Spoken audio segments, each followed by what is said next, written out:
Morning. I woke up irritated, angry. The term white privilege, it's real. If you don't understand the definition, if you don't understand the use of it, then you're fucking blind. You're blind, and you're choosing to ignore our now reality. I'm just gonna back up. I'm gonna back up to the white woman that was in Central Park that had the dog, called the cops on the black man, and her threat was, I'm going to tell them that there's a angry African American man threatening me. And that was her threat. Her threat was to just say that there's an African American man, because there's consequences that come with being an African American man, which is just being an African American man. That was her threat. That was her threat, and that's what she was using. In today's time, that's what's known. It's known that I can bring harm your way by just telling someone that you're black. That's a fucking problem. It's been a problem, but the problem is on full display right now. It's on full display. And then George Floyd's death is another pure display of hatred, racism at the highest level. And after it's over, the thing that can almost at least correct is immediate reaction of consequences. And instead we wait. We wait. As a system, you're flawed. You're not only flawed, you're wrong on every level. And the only way to make anything better is to fucking fix a broken system. There needs to be immediate consequences. That man needs to be thrown in jail for life. Not in weeks, now. If it was a black man, we know he would be in jail now. And by we, I'm talking about everybody. We as people know he would be in jail. There needs to be consequences brought to the other officers that were on hand, because you got a duty to do.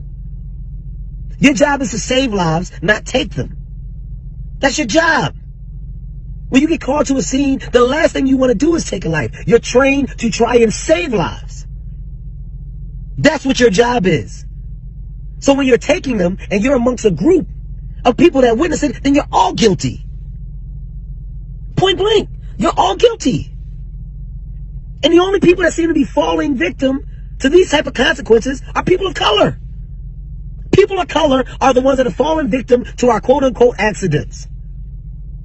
It's not accidents, man. It's not accidents.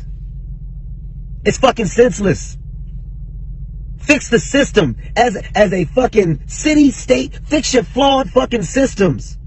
Cops need to be held accountable. Jail, life. You take a life, give your life. Life. If you were on hand and you didn't stop that senseless murder from happening, you get time too. That's what a law should say.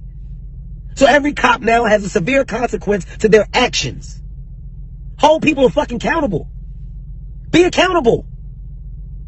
As a city and state, you're accountable. He should be in fucking jail now. The fact that he's at his home, some home, whatever home, it's ridiculous. How? So don't sit up here and look and judge now. We got a culture of people that are expressing themselves in anger and rage. At some point, you get fed up. At some point, enough is enough. Show that you give a shit and fucking take action. Yeah.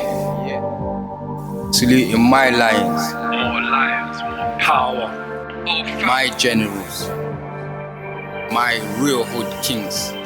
Hood to hood, city to city, ends to ends, worldwide. One order.